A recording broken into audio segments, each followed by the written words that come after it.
Good morning. Thank you for joining me today for Monday morning devotion. This weekend I attended a women's retreat, and we spent quite a bit of time in the book of Colossians, particularly chapter 3. And there was a verse there that that resonated with me so much that I want to talk about it today. And the more I read it, the more I see in this verse. And I'm going to start with verse 2 of chapter 3. It simply reads like this: "Set your minds on things above, not on earthly things. For you died," and that's talking about dying to your sins, "and your life is now hidden with Christ in God." I love that. Just thinking about being hidden in God. Sometimes we just want that security of being in the cleft of the rock and just be hidden in Him. It's a great picture. It's so much comfort to me when I think about that. And then in verse 4 it says, "When Christ, who is your life,"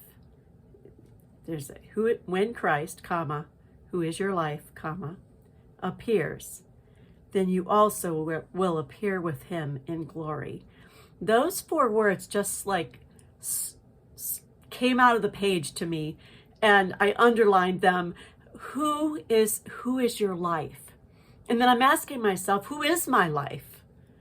And Paul, what a great thing that Paul knew about this church, that Christ was their life. Everything they did, said, worked, revolved around Him.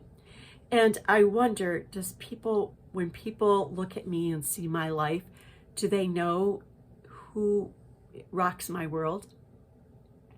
I love my grandkids. I love my husband. I love my children. They are probably just my greatest joy. They are. And I love being around them. I love preparing a meal for them. I love conversing with them. I love all their phone calls. I love FaceTiming with my grandkids. I love to see their pictures. It's a great thing. I love to know that they're doing well.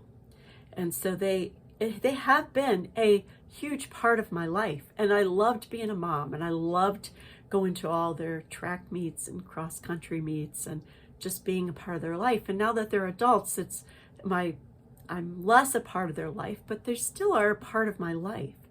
But the one thing that has remained constant through all of it is that God has been my life.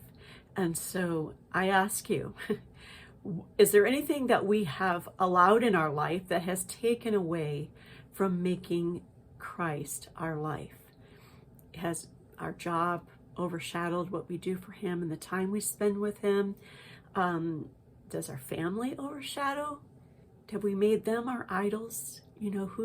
Who or what have we placed ahead of making Him first? And I want it to be said of me, when Christ, who is Candy's life, appears, then she will also appear with Him in glory.